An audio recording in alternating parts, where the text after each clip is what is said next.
Moo and good evening, everybody. Welcome to the Pink Drawn. I am Brent Robinson, and I'm joined today by Stef at Jen. Steph, what are you drinking? For the third week in a row, the Jungle Joy, the passion fruit and mango ale from Brussels Beer Project. Very It's past midnight here in Belgium. sounds like a perfect time to be drinking beer. I wish I was drinking beer with you past midnight in Belgium. That sounds amazing. We also have Steve Pritchard. Steve, what are you drinking? I'm on the last of the Thatcher's Blood Orange. Actually, on the very last of it, because I did bring two cans out, but we've been waffling away before we hit that record button. So just opening the second can now. I think that makes for better podcasting. And this is, I've got a tea because it's a little brisk here and I'm still actually at the office. So we're trying to be medium behaved. So I'm just have a plain orange pico tea. Very, very boring, Brent. And speaking of things that are not boring, this week's third winter racing is going to be on Coastal Crown Loop. I don't think any of us have raced HWR on this week, have we? Nope. Have any of you guys raced Coastal Crown Loop at all yet? Raced it, I think, a couple of times. We Yeah, did I've been it a once. We did it once on one of the previous other battle royals. I remember. Yeah, I think I've written it. I think that was what I wrote it in. Yeah, which is yeah. Thanks to Steph for picking that one. It's a tricky one, isn't it? Because it's that fly down the grade section. Now, if you're with somebody of a significantly different weight, that can be quite tricky to keep up with them. Um, we did, oh, was it this route or it may have been anyway, a route which featured the grade. I think it stopped before the final little climb for the TTT recently, which I rode with Ben because he was struggling a bit and fell off the back.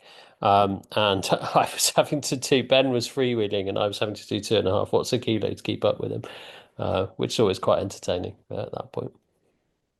yeah. So the route starts at the Pens. Is it at the Pens at the bottom of the grade? Is that the starting Pens? Yeah, yeah, it's the great pants. Yeah, Yeah, and then you do a hard left and you do the flat bits till you make the right hand turn onto Mayan. You do the Mayan KOM, the Itza KOM, down the grade, back over all those lumpy bits, and then the finish is at the Mayan KOM line. So you got to do Mayan yeah, twice, which is yeah, a bit mean. The profile on Zwift Power is a little deceiving because it doesn't show the break, like that the everything up to that first Mayan KOM is technically the lead in. yep, So yeah, the yeah. profile is a little misleading on there because it doesn't show the lead in up the Mayan. So, um, I mean, in terms of, I mean, especially in an HWR, I guess it's just hold on. I mean, I think, especially once you get into that Mayan, the A's are really going to start setting it off because I'm sure they're going to want to break as many bodies as they can on that climb, and it will be very, very hard. It looks like there was somebody, two guys did over 5 watt per kilo, 10 minutes or 20 minutes rather in race one. So that's a Yeah. thing. Yeah, yeah, yeah. I watched the stream of Matt, one of the Optimum guys, attacked on the first flat section.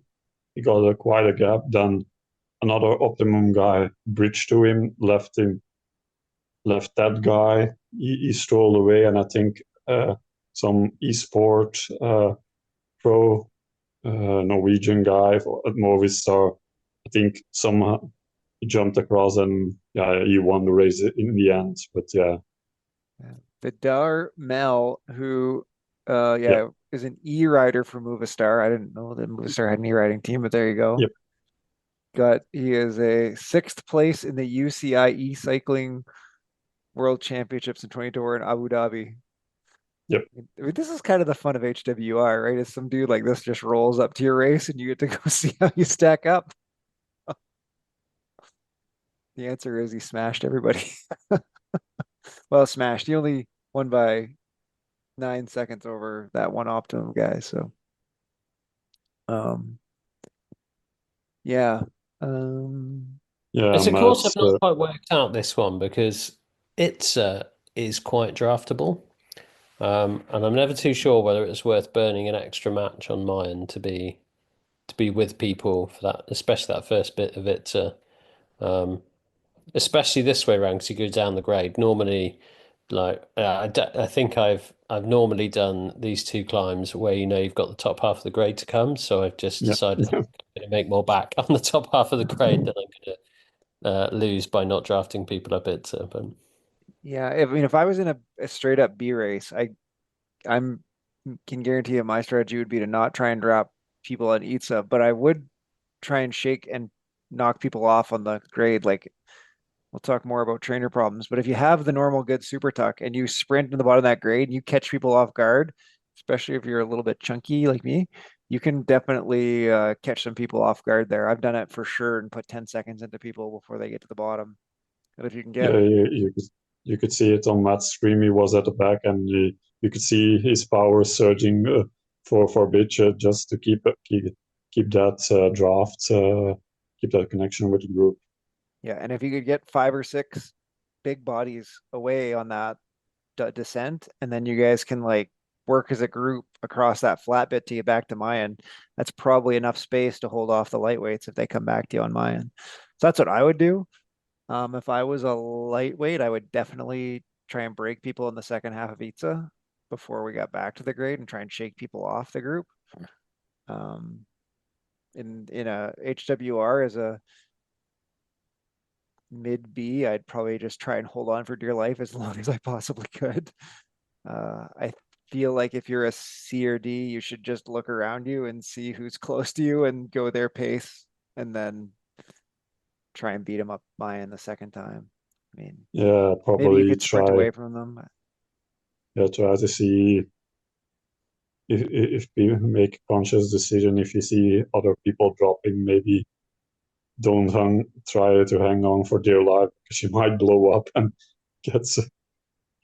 That's what I was just yeah, thinking. I think with this one, it is a hang on for as long as you can. It's a real hang on for as long as you can because is so draftable.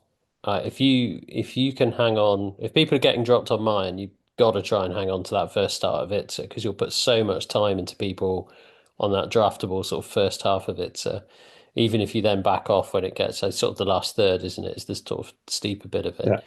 Yeah, But yeah, kind of this is a if you're a C or a D, just hang on to that group that's hard in front of you because the second half of this will be quite easy. Like it's downhill and then it's pretty flat.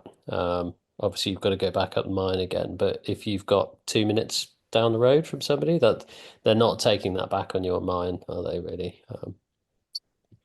Oh yeah, for sure. If John's it's joined two the chat. minutes, Hey, everybody. How are you all? very good, very good. Now, sorry, John. John has joined, and based on last week's, I gotta ask what you're drinking because I don't think it's going to be mushrooms this week. That's what I thought too. And my wife said, no, there's something downstairs. And she's really the one who pushes it on me. So Just it's an some random Odyssey. mushrooms, Oh, yet was it, another that Odyssey. she's She created? was threatening to buy the mushroom gummies for this week, but she didn't get around to it. So Good fun. Good fun. All right. Did you do race one or anything, John? I have not done race one. No, I see that Matt posted a video of it. Yep. Yep. Are I've you? not watched it. I'll try and get it into it a bit later, maybe. But It's a good race numbers for were it. I think I've raced it. Was it ZRL? We did it. yeah, I think we did it in ZRL. I think I've done it in chasing tour. I feel like and maybe I Yeah. think I've even done it in a community race now. So Mhm. yeah. oh the the numbers were a bit lower than the last 2 weeks in race one. It was still about, I think, 45, 50 people in game, and I think around, I looked at Zwift Power, around 37 finishers or something like that. So a bit lower than last 2 weeks, but still pretty decent group with some really good hitters in that race one. Yeah, What if thinking you're bike racing. choice on this? Is it again, it feels like a tricky one. It feels really Tron-y for me because I want as much help as I can on the hill. Yeah, for sure. But actually, it's sort of, I mean, it isn't quite net flat, but there's a lot of downhill and flat on it. So probably Pinarello and disc wheels for the quicker guys, I'd have said. But Yeah, I don't think you'd want to go less aero than that. Like, I don't think you'd want to go into anything lightweight. So into that sort of Tron Pinarello with disc type stuff.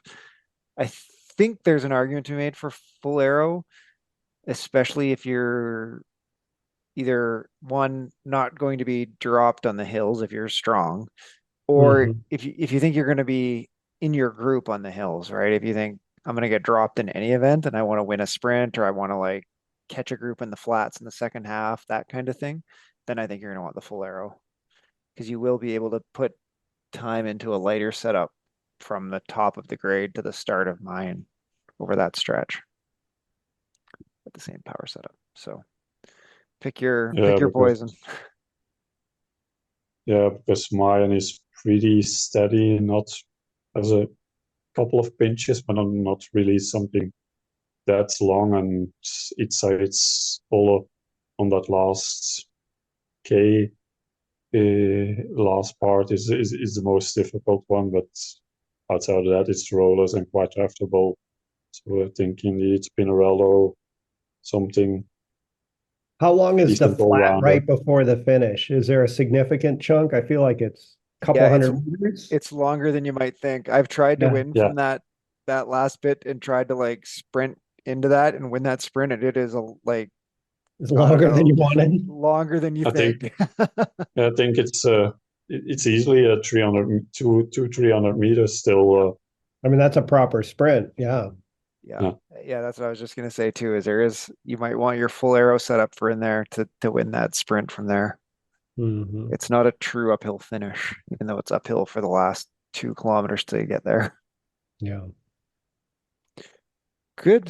All right. Well, I'm gonna maybe get into race two, depending what time we get out of here, and otherwise I'll probably get into it this weekend. So see everyone out at Herd Winter Racing. Otherwise, this week we got Herd Beginner Racing, Fan Flats. That's all the flat stuff in Richmond. So full aero bike, sit in, and do so. And we're into the new bands, right? Which I think have been quite positively received so far. yeah. I think last week was it? I think since last week, we got the new bands. Yeah, numbers still holding strong. I think Nate posted them, and especially the biggest category or the biggest band with the most numbers is that lowest category from 0 to 100. So that's what you want to see because it's hard beginner racing in the end. So it's Yeah. If the bottom band is the fullest one, then it's doing its job. So that's good. yeah, yeah. So, and if you're new, Fan Flats is right up your alley because it is even flatter than TikTok, actually. And only 2 laps for those two bottom bands, it looks like. There you go. Good, good. Climber's Gambit, Steph. Yeah. We're starting a new series. I will be the new organizer for Climbers Gambit, and I've chosen the all corners of Watopia, basically a climb from each corner. And this week we will do Titans Grove reverse on the canopies and coastline route. So 4 kilometer stretch to lead you in, and then 900 meter 4.5% steady climb. So discussion can be which bike you go, TT bike, or as I've seen on Zwift bikes. For me, it looks potentially that the new Pinarello Dogma with the MV 7.8 was suggesting the best bike, but yeah. Yeah, we talk about this one. I don't think we've ever settled on it. I think it's Tron to Pinarello. I think TT's too heavy on this one. I think it's a little too steep, but Yeah, maybe if you're super fast. All right. yeah, yeah. And for the rest, we will go hilly, KOM, Mayan, because I actually like that climb because it's sort of VO2 max, steady climb, and then for now I have, and maybe it will be as final volcano. If there is a climb on that new Watopia expansion near the volcano and the route is available, might change it, but for now it's volcano for the last week.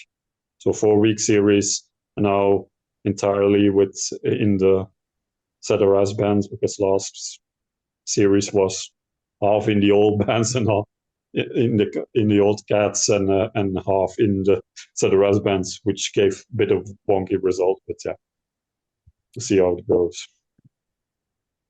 Good, good. And what did you give this one a name? Did you give it a fun name? All corners of Watopia, I called it, There because it is. it's a climb from each corner from sides of. Perfect.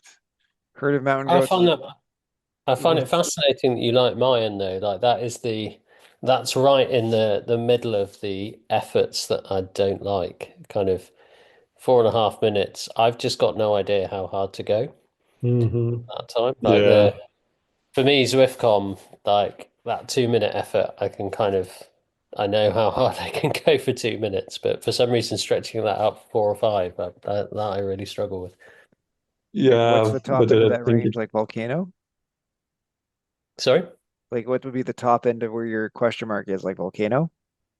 No, I think Volcano is getting close to like that's just a bit like that. So actually, weirdly, Bologna would probably be where that flip happens back again. So Bologna is maybe about 8 to 10 minutes of climbing, like depending on how fast you are. But that's in that like Bologna. I've done a few times. I know how much over FTP I can go and just sit there. But um, probably there's another inversion at 15 minutes as well, like that. Actually, I don't know how long I could go up for 15 minutes. It's not FTP, is it? So Are there any good yeah, 15-minute climbs? No, I mean, there's a 20-minute epic plus no, 20 plus minute. Yeah. Bruh. no, yeah, there isn't a 15-minute climbing game, is there really? So No. yeah, Grade? and Did you it's guys do the grade in 15? Oh, I no, wonder. I've 80, 90 minutes for me yeah. at the moment. Okay. Yeah, it's not maybe not really about the length, because indeed it's like that VO2 effort, but it's mainly because I like climbing, but more on the steadier side. So things like Innsbruck forward, Epic KOM forwards are more up my alley than, for instance, the Great or Innsbruck reverse or that type of climb. More sort of a tempo climber guy, and that's steep or stop start step starry climbs. But yeah, What about so like maybe that's why I enjoy Maya, and because I can once I find my tempo rhythm, I can pace it equally more. But yeah, maybe just me and others of my type. Or No, I know what you mean, and I think that's where I really like Bologna for that reason. We've sort of gone on a bit of a tangent here, haven't we? But Bologna is that one where you do tempo, and then there's the really steep bit with the buildings on your right, and you go under that little bridge, and it almost, I mean, it's still 6 or 7% of the line, but it feels flat at that point because you've just done the super steep bit, and that sort of tempo to there, and then right, what can I do for this last little bit that feels flat but really isn't? So yeah, I know what you mean. I'll tell you I did the Castle KOM Climbers Gambit this week, and that I was on tired legs because I'd already done that same day. I did the elevation, whatever it was, evaluation mountain goats earlier in the day, and that Castle KOM felt like pure death. And that was about 5 minutes. So and that's got a lot of flat bits on it. I don't remember riding that as a climber's gambit, And so I've probably ridden it in a group or whatever, but yeah, that was I had a target wattage, but it was basically irrelevant. That was the average of flat and steep, flat and steep, flat and steep. Like, okay. Yeah, yeah, exactly. That last flat bit at the end when you're already like so tired and you're trying to get your gears up and get spun up and hold on to the power was just like, I just Yeah. don't have this right now at all. Which I Well, guess that brings us to mountain goats, which is a complete and total mystery to me this week. I have no idea. It's a lap of Tour of Fire and Ice. Oh, okay. No, I've no idea. I know. it hasn't changed in the companion we app yet. Matt, if you're listening, that's what you got to suggesting put up. saying it. We keep suggesting or saying it's a route, it's this route, and it's completely something else. Yeah, last week was all elevation evaluation. We all thought it was going to be Road to Sky or something, right? Anyway, Yeah. I rode that elevation evaluation. There was two B's in the pen, and um the no, sorry, there was zero B's, and I signed up as an A. And the guy who's the other A just took off out of the pen at like 5, maybe 4.5, and I'm like, bye. I am not doing that with a grade yet to come. So I ended up riding with the C's out of the pen, and then I'm pretty sure I dusted them all On the grade. on the grade. Although the one guy was pretty close, but then I think I dropped him on the descent maybe. But anyway, it was kind of a fun time. All right, Stampede this week is the Big Flat 8, which is a new route just released in January 2024. So that's pretty new. Lots of people may have done it, not done it yet. It's 31.5 kilometers. This is a long time trial, but it is very flat. It's through the desert and then through the ocean pens to downtown, around the outside of the volcano, uh, over to Dirty Surpresa, through the Italian, no, not the Italian Valleys, the other direction, over to those little descents, back through the ocean things, and then back through the ocean tunnels, past the pens, and finish at the arch in the desert. So pretty flat. It's a total of 108 meters of climbing and 331 kilometers. So very flat. Fastest TT bike, disc wheels, and pretty steady for your whole 30K if you can. I have a feeling that there are like at this point 3 of those 8 type courses in that upper part of Watopia. Yeah, there's a few different ones. But just speaking of like long, steady efforts, any of you guys follow Ironman World Champs this weekend at all? No. Oh, the Patrick Lange, who is, I think he's 39, which blows my mind. When his third Kona, third World Champs. I can't remember if one of them was Nice or both three were Kona. But anyway, set the course record, set the run course record, and like killed it. Christian Blumenfeld, former Olympic gold medalist, was on the bike and blew chunks on the bike, like while he's pedaling. Like he was I just did going, see he's that. like on the side of Yeah. the bike. And just kept going. Well, he tried. I don't think he ended up finishing. Oh, But and the guy on the front, Sam Laidlow, like I think he set the bike course record, like was just murdering it off the front, and then got into the run and faded hard. And I mean, it's so crazy, right? Like faded hard. Oh, he slowed down to like 712 miles. Ridiculous. And then he like gets passed by Lange, who, gives him the old pat on the butt on the way by, chin up, homie. And he stops at the next aid station and chugs 2 liters of Coke. okay. I've seen several of these videos now that you mention it. I saw the 2-liter Coke chug. Bold. Oh, so anyone who's complaining about having to do a 30K TT to keep their stampede times up, at least you're not blowing chunks on the side of the Queen K Highway next to Christian Blumenfeld. There's your chin up moment of the week.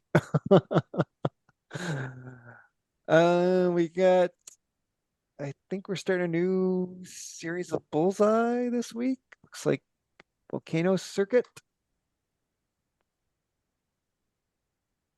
don't know how many laps though. 6 laps of volcano circuit. Ooh. So it'll just be the sprint inside the volcano every time on your 6 laps. Is that which way is that? Is that the way we go up? I think it's the reverse of that ladder race we did recently. I think it's Sorry, am I skipping a because week? we Hold did a on. plan. I'm we did a- lying. I'm skipping a week. It's Queens Highway this week. Volcano Circuit's next week. Queens Highway is in the companion app. So I don't Sorry. know if that was on. Sorry, it's Queens Highway. I missed a week. Queens Highway, which is the uphill sprint version of the sprint loop in Yorkshire. Oh yeah, that's one. Both actually interesting courses. I'll probably do Bullseye next week because if it's the way around the volcano, I think it is. That's with the kind of steep climb entrance up to the then little bit of a climby sprint. So it actually takes out some of the pure sprinters, and you can go really hard there. So yeah, quite a fun little longer distance attack on that course. Yeah. Have you ever made that one? Well, I've made it. I don't think I've ever made that one stick. I've never made it stick in a race. I don't think I've ever made it stick at the finish. Maybe in a early lap in a bullseye, but that would be about it. Have you ever made it stick, Steve? Not for a win. No. Yeah. I beat James Bailey. That's a win. But again, he in the same way it comes back to you in a race. The draft is really long, so I think you have to go really hard on that climb to break the draft. You then want to recover and then go again. And um, I found this on the ladder race that we did, Steph, that you could just sort of let people go, and you'd kind of come back to them on the next bit, and they'd have overdone themselves a little bit. So um, yeah. What I did see in that ladder race, which I hadn't considered as a tactic before, is as you go through the volcano a couple of Ks before you come back to that sprint, if you attack really hard on the descent to get away from people to super tuck to get out onto the flat ahead of people. And their team tried that and made us work really hard to kind of catch back to them on that flat bit, which was interesting tactic. Interesting. Cool. Groups though, so different. Yeah. And then I Good. also see we're also reprising the community racing festival races still. Like they're sort of scattered, but there's a few each day this weekend. So the herd's doing their Oh, that's right. You will be able to get the herd one in this weekend if you missed it on Tuesday. That's right. They cycle all the 5 from the week through on the weekend. yeah. So it looks like every 5 hours or so. Yeah, 5 hours. did you get the herd race in, John? I did. I sandbagged my way into the D's or whatever the fifth Zwift racing score is, and I enjoyed the heck out of it. I held on to the group, so it was on Richmond roller coaster. So you do, I think, 23rd Street first, and then Libby next, and that kind of busted everything up. And we had a group of 5 in the front, and we went up what's that, Main Street or whatever the long draggy climb is, all together. And then just at the top, 2 of the guys just jetted off the front, and we lost them for a little while. We ended up catching back up somewhere on the fan flat bits, but yeah, it was fun being in the front group. I enjoyed it. Nice. Yeah, I think neither Steve nor Steph, you guys didn't get to do it this week, right? Oh yeah, I did it on Tuesday. Oh, you did it on Tuesday. 7 p.m. UK How did time. you do? I think I came 5th in it. Similarly, kind of like I've managed to.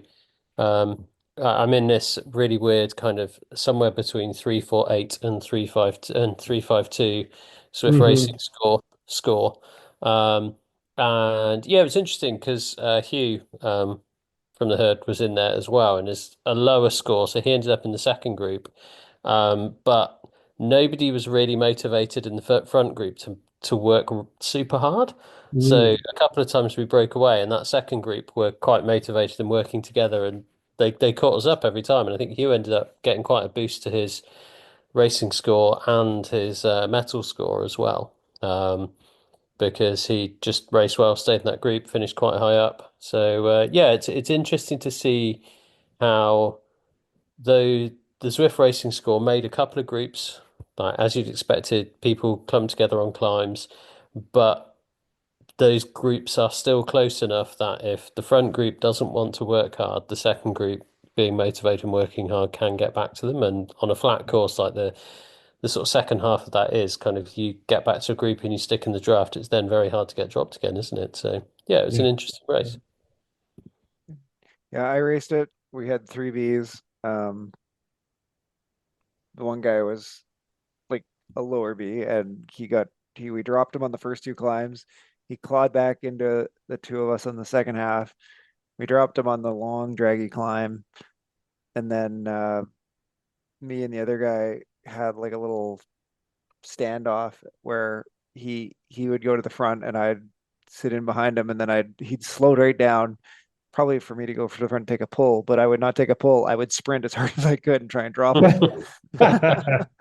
and then like I'd see him like kind of come catch onto my wheels, and I kind of slow down, take a break, let him on the front, then slow down again. I'd go again until I finally shook him by about 5-8 seconds, and then I just got into TT mode, and he never caught back up again for the rest of the race. So that was probably about 3K to go, 4K to go. So I don't know. Yeah. I had a really interesting observation, because didn't we do this for the Stampede last week? Because I don't do the Stampede often, and I thought, oh, I've got to get it for my herd club challenge, and I did the Richmond roller coaster. And like you were saying, Steve, like, how do I pace this? Like, I clearly blew up on the first two hills. And then, but I don't really know where I am relative to everybody else at that point. And then I didn't finish well. I finished pretty poorly, and that's what knocked my ZRS score back down. And I was probably tired to some extent, but I think a lot of it is just motivational for me, at least. If I'm in that front group, I'm not going to think about what's my pacing. I'm just going to push until they either lose me or I can just hang on. Where in ITT, I have to have the mental fortitude to just keep pushing. And I don't think I've got that yet, at least not on the flats. The hills I can rage against, but the flats are really hard. Yeah, I mean, it is a super tough TT course like that. I think the trick when you're doing TTs like that is to know what your sort of target power is for the flat parts. Yeah. Right? Like what's my time for this course, give or take, going to be? Mm-hmm. What would that be in the flat parts? Like you got to smash the hills to maximize your time. So you got to like then know what the target is in the flat and just sit on the target. But it's hard if you don't know that, like you haven't done enough. And then I'm just kind of tired, and I'm like, oh, I'm really tired. Yeah. Yeah. It's 100% like that. Good. All right. That's the week in herd racing. News this week, Steve. Right, what have we got? Where should we start? Let's start with the Zwift update. I feel like we need a sponsor for this segment, so the insert mushroom brand here, sponsored Speedy News segment. Zwift update. I haven't got it yet because I'm on Apple TV, and there are hoops to jump through on the App Store with Apple. So not a Zwift problem, but an Apple thing. But now, most excitingly, the garage is sorted for your bikes, sorted by chronologically last used. So it's particularly useful if you've got 3 bikes, you cycle through the Tron, an aero bike, a TT bike. They're going to be the top 3 bikes in your garage, so nice and easy to hop between the 3. There could be some shenanigans. I don't know if there's a sort of switch between a gravel and another type of bike. Maybe on some routes you might want to go in, do a ride on the gravel bike, and then do a ride on the bike you want to make that switch even quicker. So yeah, quite exciting. First bit of news. There was what else was in that update? There's this View Your Friends, which I haven't seen, but Brent, you were saying some of the guys in your TTT team have. Yeah, and well, I've seen it too. So essentially, what it is if a friend of yours joins joins the game, a little below the sort of main bar at the top, it will display like, S. Pritchard is riding now in whatever world they're in. And then there is a way to use like the teleport feature to jump right to them if you're in the same world. So if the two of you are riding in the same world and you see him, you can like teleport to him so you guys can ride together. Which is kind of a cool, fun bit of social stuff. And Mhm. you know, It's in the same place that if somebody gives you a ride on, it tells you who the ride on was exactly. from. Yeah. Yeah. Right between like your level number and the drops on the right. So yep. And I've seen it a few times. It's kind of funny, actually. The places I've seen it most noticeably is actually after a race when someone else finishes who's your friend, it shows, oh, Oh, somebody just joined this world. Because because of you just course, like popped into the world, right? exactly. So that's kind of fun. Not really the use case for it, but I don't know. It's So after ZRL, it's just going to be like bum bum bum bum bum, just name after name after name. Yeah, bingo or HWRs or whatever. yeah, yeah. And then the next bit of news is around Wahoo trainers. So they've announced a firmware update. I'm not sort of going to go over this in a newsy point because I think if you've got a Wahoo, you've probably heard the firmware update.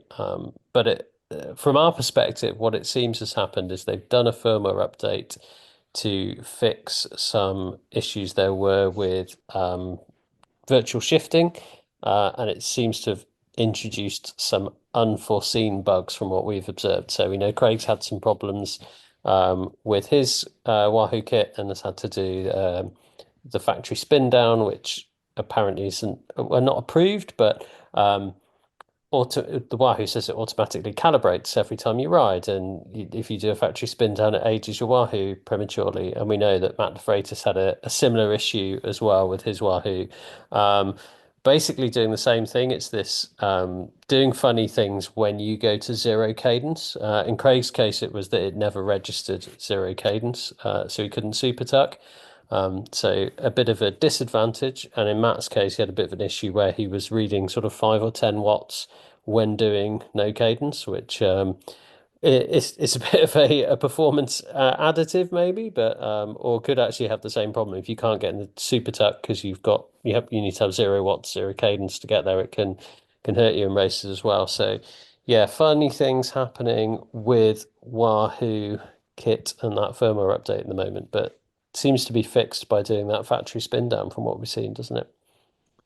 yeah, and I mean I've experienced this on my kicker core, and it's both. You get the no zero RPM, so you can't super tuck plus the little watt boost, like whatever the thing is. The explanation I've read is that essentially the auto calibration when you have the virtual shifting enabled sort of messes up the whatever calibration you've already had. So it doesn't like the calibration like measures some part of the inertia of the flywheel so that it knows when you're not pedaling.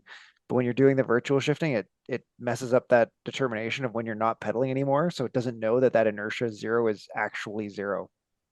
That's the explanation. So anyway, yeah, if you download the firmware and then if you have a V5 or V6 kicker, you got to do like a factory um reset spin down, which there's some procedure you got to look up on Yahoo. If you have a kicker core, there's like the actual button to do a spin down, even though they're supposed to auto calibrate. So, and I think probably until we get more information, if you're on a core for sure, you should probably be thinking about doing your regular spin down well, I mean, ideally in a perfect world, you do it every time, but every 3 or 4 times you're doing it. Otherwise, you're doing it, which like for me is just a pain because I'm kind of a slacker. I only jump on like 5 minutes before my races. But yeah, yeah, it's a pain, but it looks like they're trying to fix it.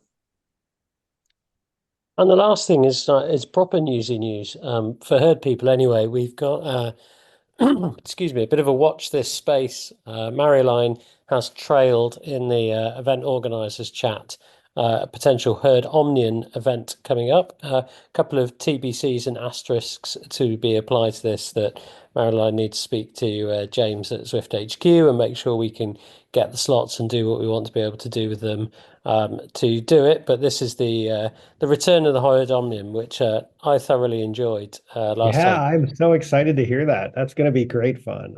Oh man, that's going to be Did great. you do the last one, John? That was probably one of my early introductions to racing. I started in like February-ish and did some like herd beginner races and met Nate and then he's like, "Oh, this Omnium thing's coming up." And so yeah, I jumped in. I mean, I raced them all. I was dead by the end of Sunday, but it was a blast. And I think this is the same format timings wise as we did the last Omnium. So this is a bit more tending towards tiny races where there's shorter gaps between them. So maybe kind of 20 minutes to half an hour between each ride that you need to do. I think it will also be on an honesty system. So you might be able to do kind of race one uh, in USA, race two in Europe, and race three in the Australasia. If I'm doing my time, that's probably the wrong way around my time zones, isn't it? But then, so I think there will be a bit of an honesty system with it. But the idea is that you do these three races really close to each other on the Saturday, same again on Sunday. Points get added together and results get added together to see how you fare against other people in the herd. So yeah, very exciting and sort of penciled in for early 2024, depending on what other races are happening in the community at that time. Yay. That's gonna be fun. Yeah, yeah. I guess like we should probably like did you do it before, Steph, too? Have you ever done Omnium?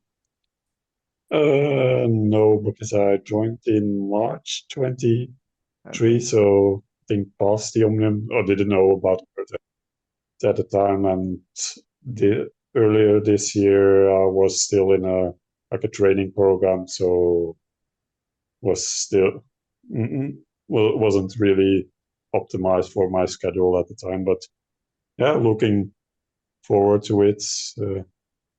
To try something if it's like indeed going to be hard, but if it's like three races 45 minutes apart, can be doable.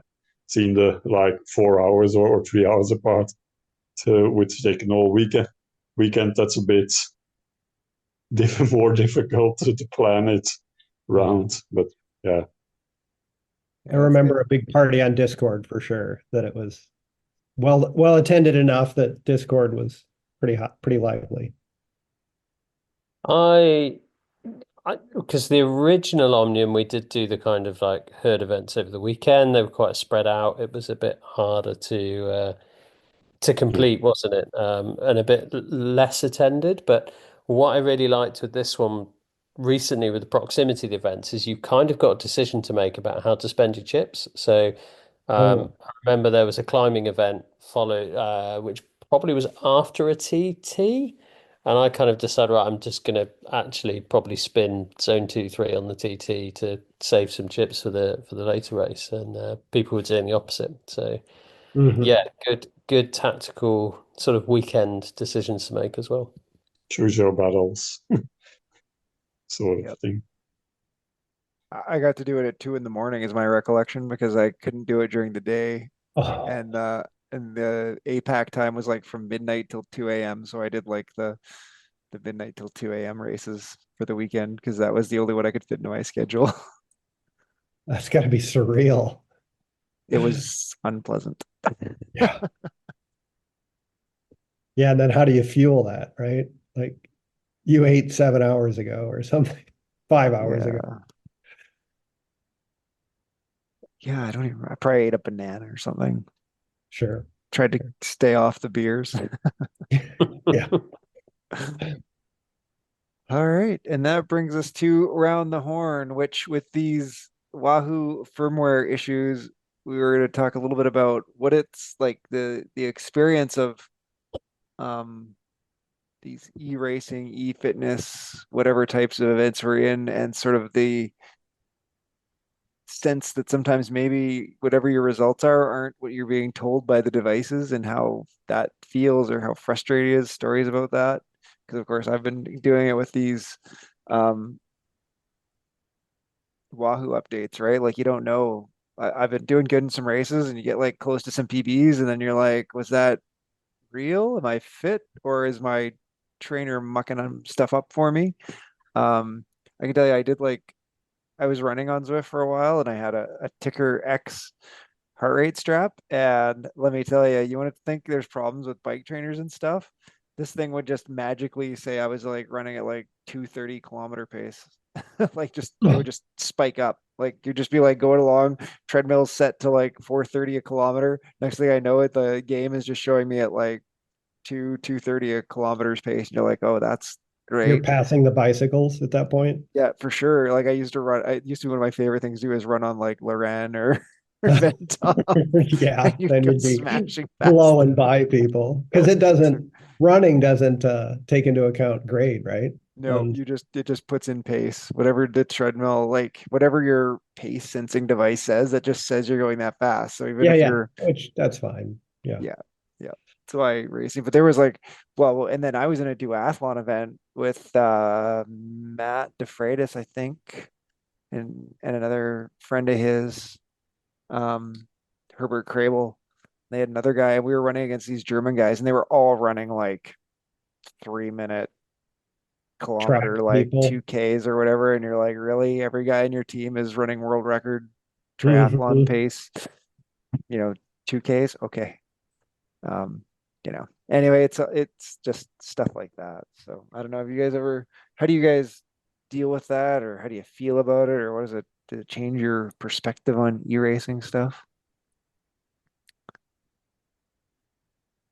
Well, for me, because I live in a pretty I live in Belgium, so for most of the year, it's I can ride outside. I've logged that my canyon that I now for 2 years is as a built-in power meter, so was able to to see what I was doing on the trainer versus outside, and they're quite similar. So the feeling that the trainer is giving the right results is good because I've PBs on shorter for like for instance my 1 minute power I've outside of that's done outside, but now for my 20-minute power is now indoors. But for a while during my cycling holidays during the summer, I set on a climb on my best 20-minute power is outdoors. So but that changed since I did an effort on Epic Innsbruck KOM. I set again a new PBs, but yeah, for me it's handy that I have the power meter on my road bike outside, so I can see if the power is in a reasonable uh, near each other. So and that's quite correct. The only thing different is speed, but yeah, Mm. that's you do way higher averages. At least I do indoors on a trainer than outside. But yeah, it's something Have you completely ever different. dual recorded stuff? No, because uh, the the road bike I use with power meter, that's purely a road bike. I Yeah. never have another bike on my trainer without any Okay. power pedals or something like that. And so basically, and the power meter in my on my road bike is in my bottom bracket in my crank is in the bottom bracket. So Yeah. it's not You really not switch it easily. well, You can't switch it easily over to like pedals. yeah. Yeah, like I said, it's in a bottom bracket of my bike, so I have to put my road bike on the trainer, and I'm not doing that. Yeah, that'd be hard.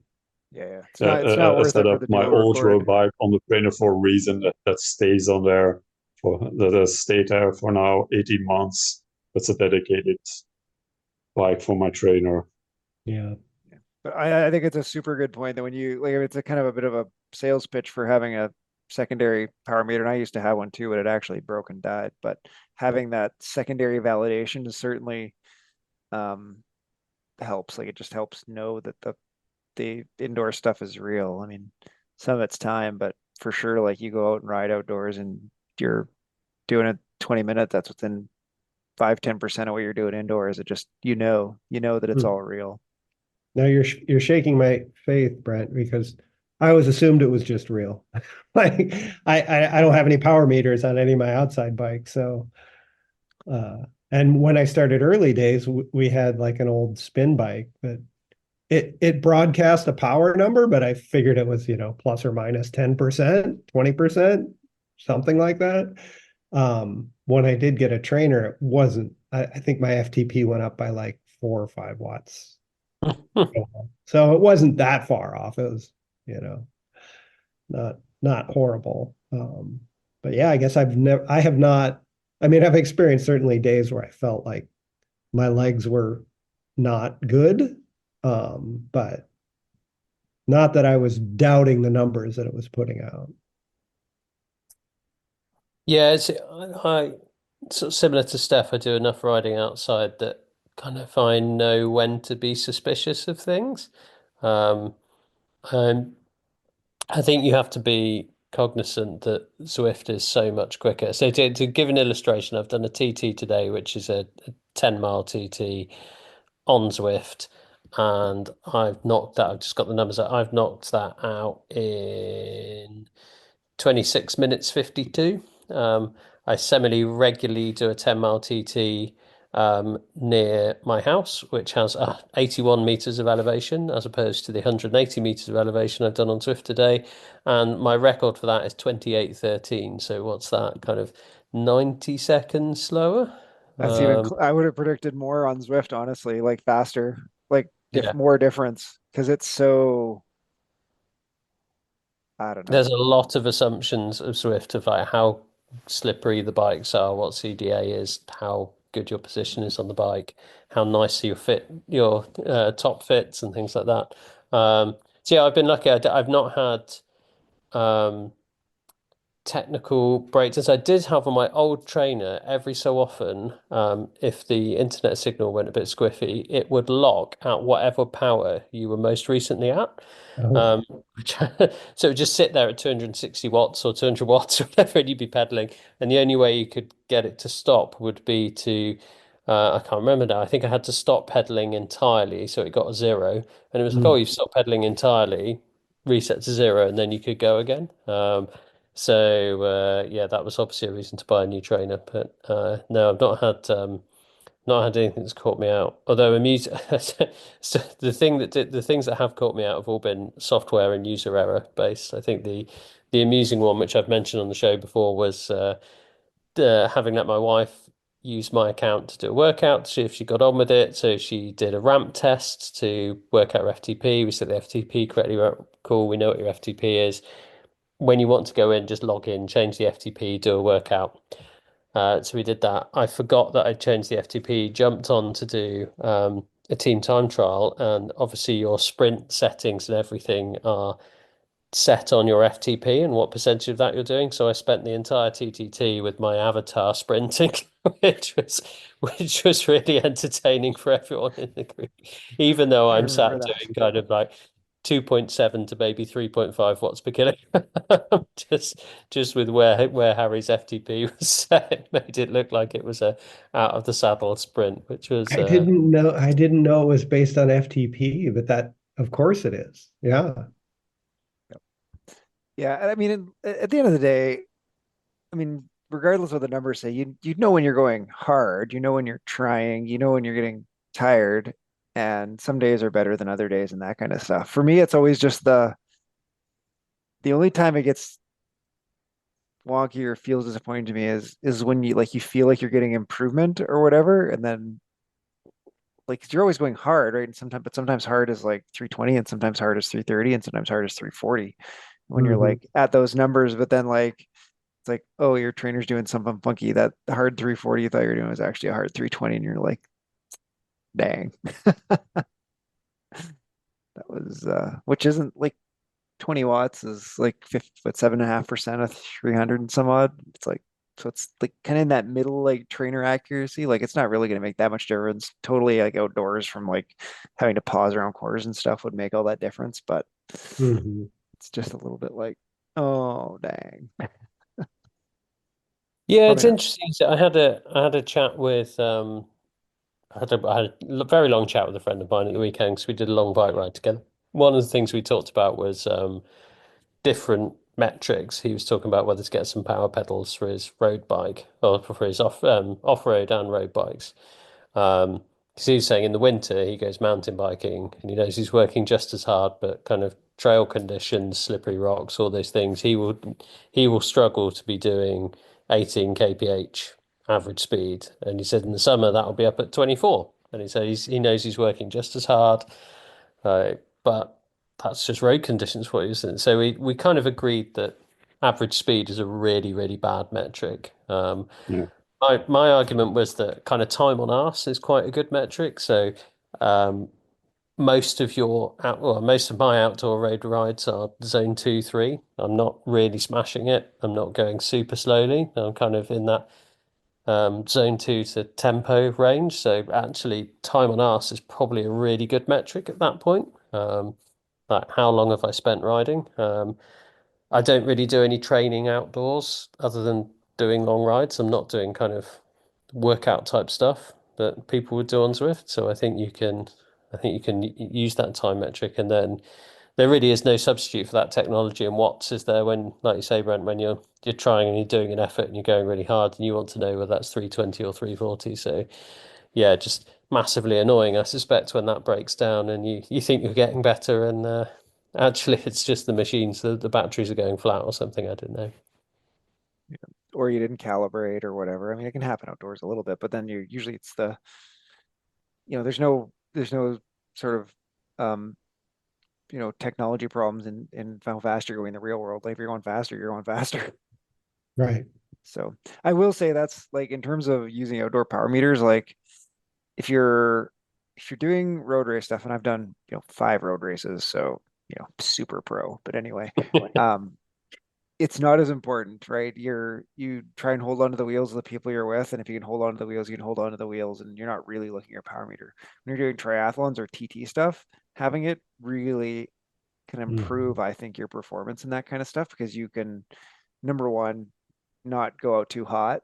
You can keep your target, and number two, like squeeze through at the end. Like like, okay, this was a 40K TT or a 40K triathlon bike. I know that I should be doing like 230, 250 watts for this. When I'm getting the last 5K and I'm feeling tired, it's like, no, you got to squeeze out those last, 5, 10K at that power target, not like, I'm tired, I got to save my legs. It's like, no, you can do this. I think. I know. I mean, it's certainly more objective than your perceived effort, right? Like, especially that last half, like you're like, oh, I'm really tired. But I'm pushing really hard. But if you've got a number in front of you, you can at least calibrate that like, no, just suck it up. How does Well, it and work with like wind, basically? So I've done one of the last TT efforts I did. It was super windy. I mean, we do an outback, so you go 5 miles with the wind behind you, and I'm kind of there going, well, I think I want to go slightly above the average speed that I'm targeting, because I know I can base on average speed because it's fairly flat. I think I'm going to want to go above that because I know I'm going to be slower going back. But I also know that kind of going back, I tend to go a bit faster because kind of I know I'm just emptying at that point. So I just ended up in a complete mental palaver and didn't do a very good time. And I think that's where kind of I wonder with power whether you go, right, I'm just going to hit my power numbers. I'm going to go, okay, I've got a massive tailwind, so I'll maybe go 10% up on or 10% down on power, knowing that I want to go 10% up on power on the way back to account for the wind. I just, yeah, probably does help a lot in those situations, I imagine. yeah, I Also, think. like, Go ahead, Steph. yeah, I was saying also, like, sometimes I remember on one of the Facebook groups about Swift that somebody was, I think he plucked some 40 kilometers or whatever from a pro rider uh, analysis on Strava. I was thinking, accusing him of sticky watts because there were spikes in his cadence, and I was thinking, have you ever ridden outside? Of When course, you it goes coast, down. You right. have to take corners. You don't. You stop pedaling for quite a while because that's riding outside, basically. Yeah. Because I think, maybe depending on where you live, certain people just or ride outdoors. I know one of the rides now with, I think, D category, Jeff Stoll was one of the first people I met on Zwift. Yeah, he said his wife made him ride outdoors just of the safety, because he was roads and road cycling. Cyclist isn't, in terms of safety, it's can be bad. So yeah, if you're just used to riding indoors, you have a completely different feeling than if you also combine it with outdoor riding, either it's on the road or mountain bike or gravel riding. Oh, 100%. And I think that brings us back quite nicely to what we were joking about, kind of riders blowing chunks. Like, that's probably quite safe in your shed or on a closed road event at Kona. But like this, the TT I mentioned earlier, I'm going down an A road. There's lorries and tractors passing me at 50 miles an hour, 60 miles an hour. Like, I've kind of 10% of my energy is all, and I say this to my wife as well, like I will always go faster in the shed and harder in the shed than I will do on the road, because there's 10 to 15% of my mental energy that's being used on kind of looking where I'm going and things like that. I mean, we've all probably done this, of like actually done quite a long effort with our eyes closed, just concentrating on keeping the legs going around or just staring at the pedals or something like that, that you just wouldn't dream of doing outside, would you say? I don't know about you. I just stare at my stem like what's his name? Who's the guy? Chris Froome. No, right? Froome? Chris Yeah, Froome well, staring at stems. Wasn't that the Oh, he had Instagram that feed? really, yeah. Always stare I at mean, Chris stems. Froome famously, yeah, no, but supposedly one of the reasons he crashed a lot is he was always looking at his watts on his power meter, man. All right. I think that about does it. Either way, if you're out there riding, you're riding herd races and you're riding on Zwift or you're riding outside, you're getting it done, you're getting the work in, and hope we're all having fun. So I think on that note, we will say thank you to John Keenan. Thank you to Stef Etchen. Thank you to Steve Pritchard. Thank you to all of you listening at home. Enjoy your races this weekend, everybody. Moo and good night.